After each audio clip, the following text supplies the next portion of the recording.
Imagine, it's a Wednesday morning. You're a dental assistant, you work in a dental practice. We're all hustling and bustling, making sure that everything that we do, we're doing it for the patient, we're doing it for production, we're doing it for our team. And our coach, our doc, he says, hey, you've been off your game. You haven't been as productive.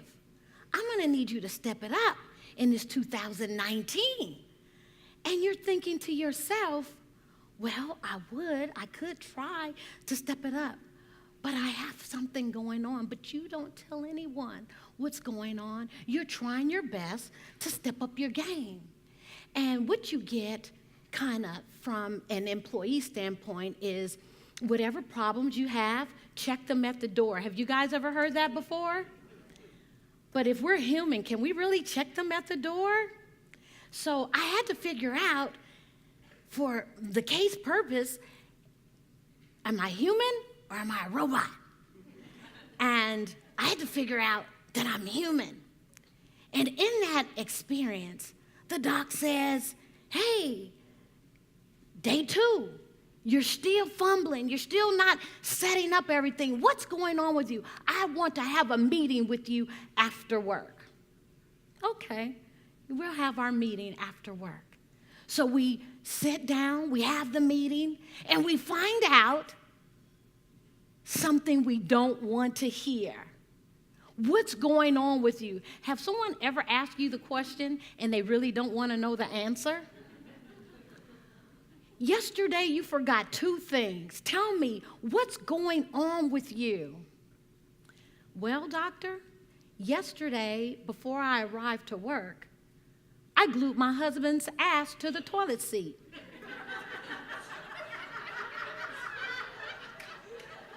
He wasn't ready for that. Can you all say he was not ready for that? He was not ready for that. But that's exactly what had happened.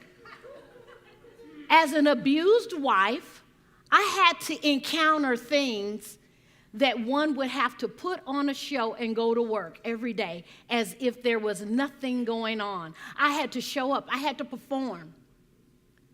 But in fact, I glued my husband's tail to the seat, knowing that he would not be able to get up and chase me out of the house before work.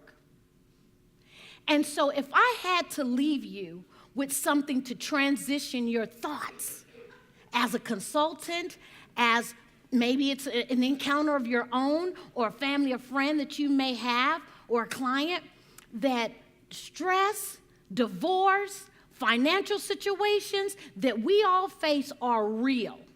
And what has to happen is that we need to provide a resource. And so a resource, when you think about the job life coach, what does a job life coach do? We help provide hope for people that are in hopeless situations. And sometimes that hopeless situation will require an employee assistant program, because remember, you didn't want to hear that. You would have rather not heard that. But what about for the employee that's dealing with grief? What about the employee that's dealing with divorce? What about the financial situations, the financial ruins that we have? An employee assistance program will help us to line up and still be productive daily. But we can resource that out. And an employee assistance program can consist of someone coming in and creating an in-house situation for just you and your team so that we're not faced with drama. And there's other times when they need to call someone. They need to video time someone to get help, to get unstuck, because they have a silent cry for help. And so if I was going to leave you with something today, it would be, one, if you have a silent cry, don't be afraid to cry out. Find the resource and the things that are available to you. Here in Arizona, I found that in 2010, the population was 6.4 million.